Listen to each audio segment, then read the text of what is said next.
against Pete if you dare to try and chip him. I chipped him and he went absolutely ballistic.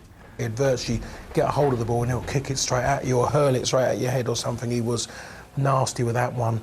Even when I put the ball in the corner and I was like this already, he was up there. He was up there every time. Peter wanted to be involved, that's for sure. And of course, when he gets involved, the one thing he wanted to do is win it. Fantastic and influence everyone round about him. And influence action opponents too. We have a shootout in the Charity Shield at Wembley. And I remember George Graham came up to me and said, "John, do you want to have a shot on your friend?" I said, "Oh yeah, definitely." He came out to me and said, "Doesn't matter if I don't take another penalty, but I want to take yours, John." I hit it so bad, so it went under his arm and went into the goal, and I could see Peter, oh, there was the chance. So at least I scored. Many people say only one goal for Arsenal, but in my world it's two, and it was one against Peter Schmeichel, and that's count for many, many years.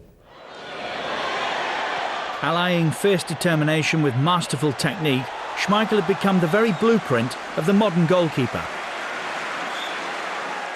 He was such a fearsome character. He came out screaming for balls and everybody ducked. Here's the Schmeichel coming along. He said do this jumping movement of just his arms out like a star jump, and it was unorthodox, but so many times he saved us. He dominated his area, and he was so fast also. Even being as tall as he is, he was so fast. I think it was great, 1 against 1. His reaction on the line was amazing. Rapid Vienna away in the European Cup. I definitely compare it to the Gordon Banks save off Pele. Exactly the same. I can imagine the goalkeeping coaches of the modern era, or that era, kind of saying, "You can't do that, that's not written in a book." He was brave as a lion, he was a good footballer, great balance, he was quick. He was an absolutely wonderful, wonderful goalkeeper who there really wasn't a fault to be had.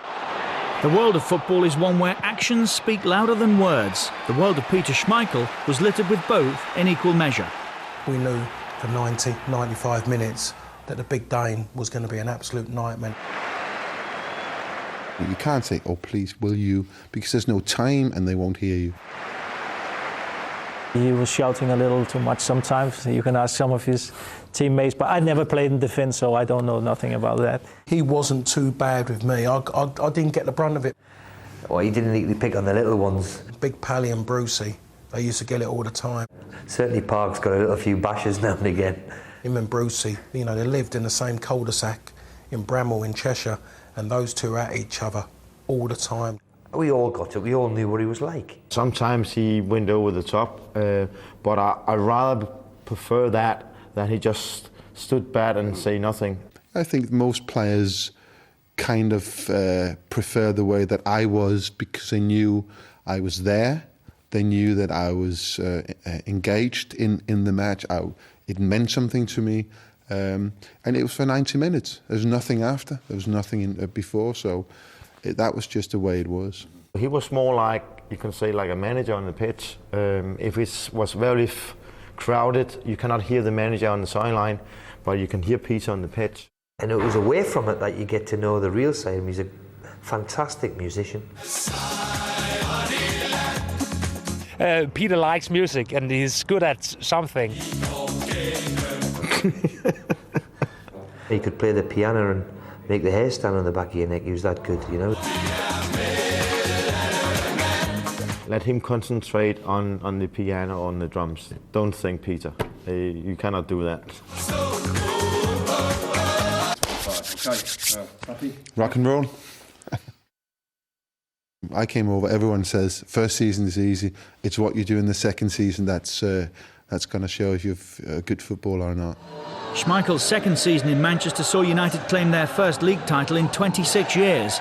The foundations had been laid for the club's most glorious period. It was a long wait, but once it came, it was celebrated, and you could just sense it, feel it everywhere. The momentum was indeed all theirs. Manchester United dominated the decade, achieving the league and cup double twice in 3 years. In that 1999 charge to the treble, you know, you could almost feel the force of his will. You could almost feel Schmeichel's will, you know, driving that team on from the back. In the last minute of an epic FA Cup semi-final against Arsenal, with the score at 1-1 and United down to 10 men, Schmeichel faced a penalty to keep the treble dream alive. Obviously, if they had scored, they'd win the game. I didn't know it was the last minute.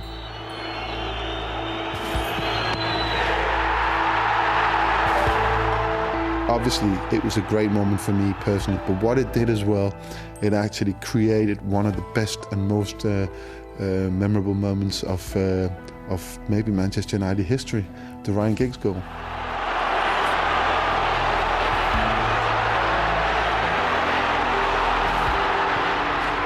And the celebrations, don't forget them.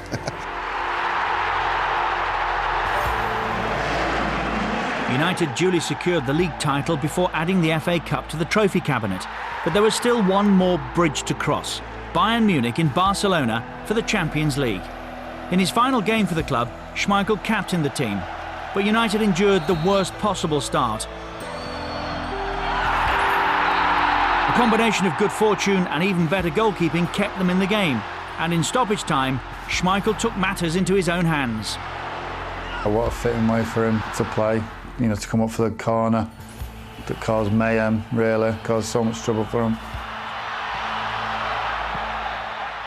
My favourite goal is, and will always be, the equalising goal in the Champions League final, because that gave us a shot. It was a one-shot moment, and it was unforgettable. And you see him, once we did get the winner, you know, doing a handspring. I thought Big Peter had done that. But a beautiful goal.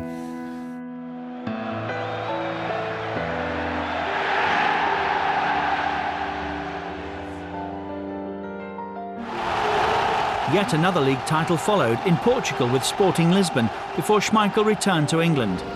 A season at Aston Villa preceded a move back to the northwest, this time to the blue half of Manchester, where he joined United's great rivals Manchester City. The European Championships of 2000 saw him captain his country, and he eventually chalked up 129 appearances, by some distance Denmark's most capped player. I was very, very lucky. I played with great players, players who shared the same ambitions as I had. Frequently voted the world's best goalkeeper and incredibly the scorer of more than a dozen career goals, since retiring, Schmeichel has followed the well-trodden path into media work. Yet despite that European Championship win, his years at Old Trafford linger longest in the memory. I think goalkeeping is the best part of football. I mean, I enjoy all of, you know, whatever else there is in football, but for me, goalkeeping was the right thing. You just have to look at how hard it was for Manchester United to replace him after he left. They struggled for a long time. A legacy? Possibly that he's the best goalkeeper we've possibly seen. Has anybody been any better? I doubt it.